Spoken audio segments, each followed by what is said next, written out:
Bro, Feige knows exactly what he's doing with this. Putting up onto the screen these projects. I mean, he knows.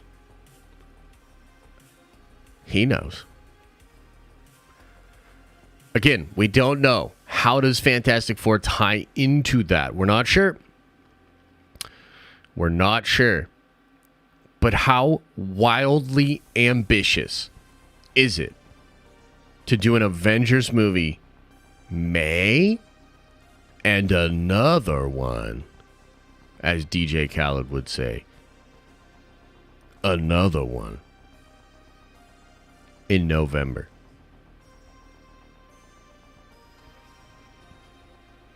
That's wild, bro. There is also no way that this decision was recently made. There's no way. 3 years to write, cast, shoot, reshoot, visual effects, two different Avengers movies? No way. So what do we think's going on here? Let's start with Kang Dynasty. The Kang Dynasty. Okay?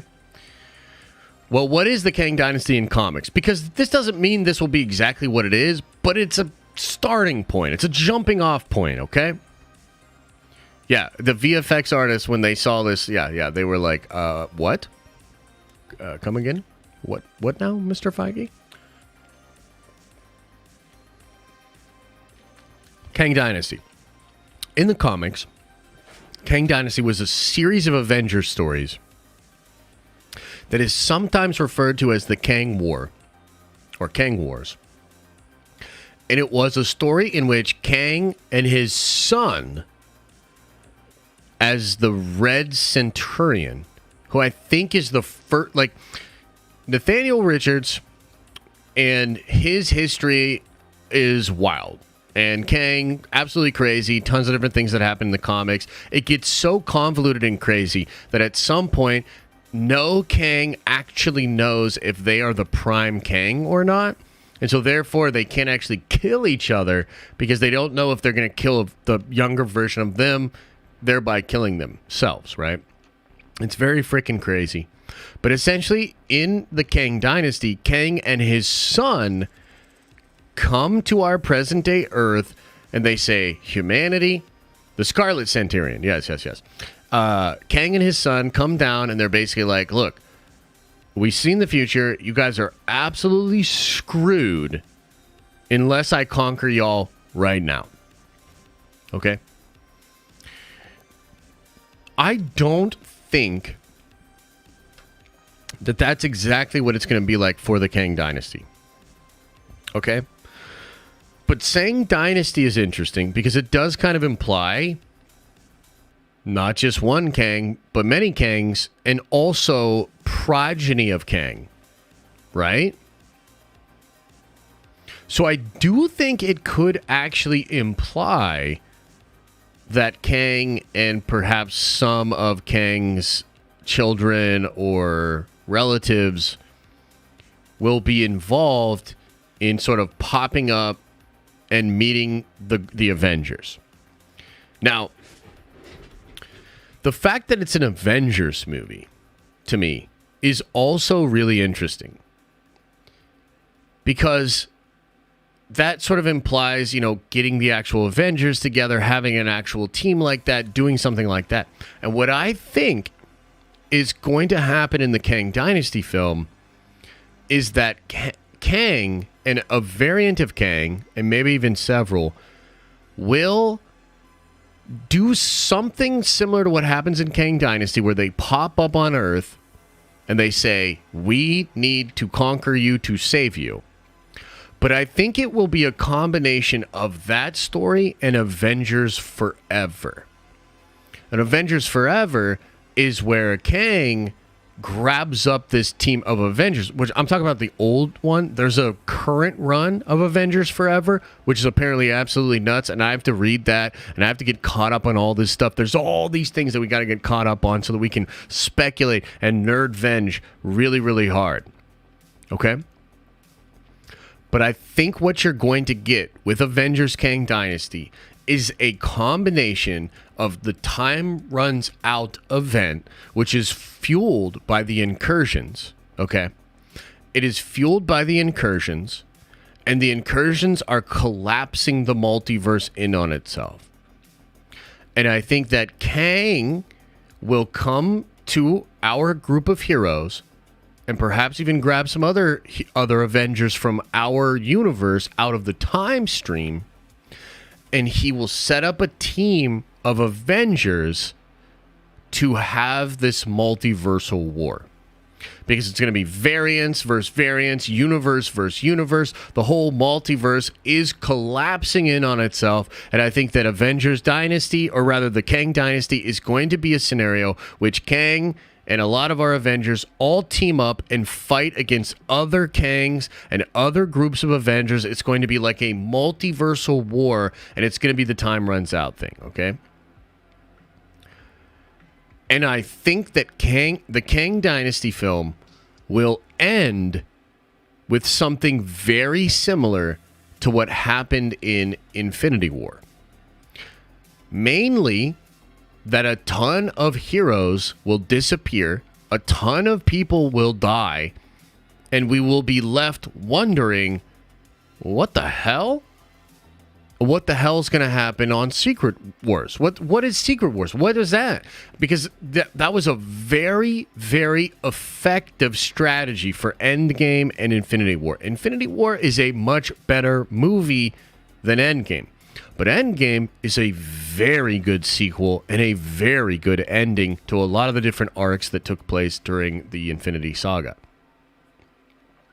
And so my predictions are that the Kang Dynasty will be the setup. It'll be the massive war, a lot of high stakes, all these things happening. And then it will end with basically the multiverse being completely destroyed. And somehow a lot of that stuff, or those people and those characters, all on a battle world-like setting for the Secret Wars film, you know?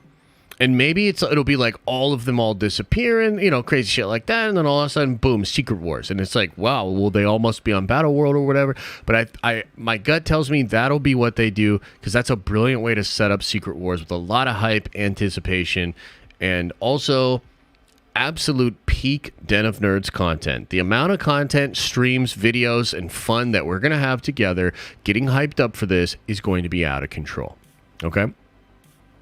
And what Secret Wars will be is this newly established battle world, which perhaps Kang will be in completing total control of, or perhaps he won't be.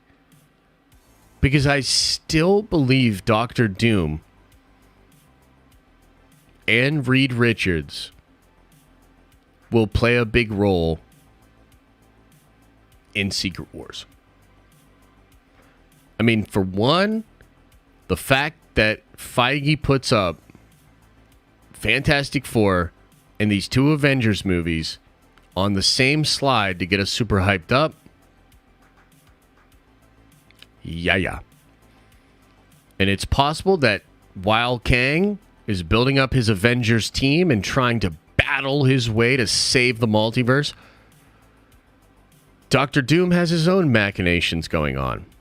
His own ideas, his own concepts. And perhaps, just like in Jonathan Hickman's Time Runs Out event, Doom, who really doesn't play much of a role during that story, plays a major role in its final chapter and then becomes God Emperor Doom of Battleworld and all of the multiverse together. Okay? And I think Secret Wars will be a combination of the Shooter Secret Wars, of the Hickman Secret Wars, and maybe even some other stuff. Like, I'm not 100% sure, but I do think that is going to be a movie that is wildly different than the Kang Dynasty. I would love for them to do the sort of Game of Thrones motif that they use in Hickman's Secret Wars, where you've got God Emperor Doom sitting on a throne, you've got all these barons, dukes, regents, the Thor Corps, that's the police, everybody's biting for power. Dude, I loved it. And if they do something like that, that would be absolutely incredible. And so I think that's going to be the big deal, man, when it comes to Secret Wars. The reason it's an Avengers movie, however, and this is actually pretty important, is that that same group of Avengers that is established in the Kang Dynasty that I think will be put together by Kang will persist. That team will show up on Secret Wars, and the conflict of Secret Wars is very likely to be whomever has put everything together. Maybe it's Doom, maybe it's Kang, maybe it's the Beyonder, I don't know. But the group of Avengers that is established in Kang Dynasty will be the group of Avengers that's the protagonist trying to fight for the sake of the multiverse against some villain in Secret Wars. That's the way I see it going down. Okay? But that's not all. That's not all. And by the way, big videos coming out about this. I need the rest of the day to write some cool videos so that I can help you guys out and give you a ton of fun speculative content about how all of this could work. But part of the discussion that I think is pretty important to all of this is that Feige recently said that he's planning out the next 10 years of content. And Secret Wars is 3 years away. So what's after Secret Wars? You know? And will Secret Wars really just be one movie? I think that's the question, right? And so what I wanted to bring up, and this is going to be in a video that I go really deep with soon, is that there are more titles that leaked out. Okay? And the one on the top here is Avengers Eternity Wars. You've got Captain America Red, White, and Black, which it sounds awesome. It could be, the homie we met in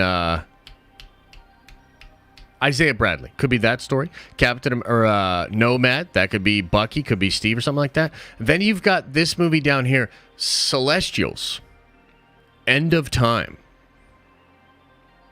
Is Secret Wars just the beginning?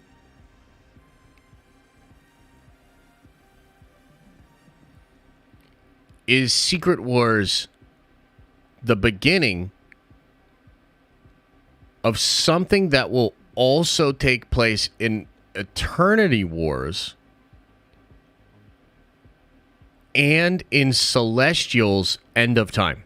But there's a lot of speculation to be had.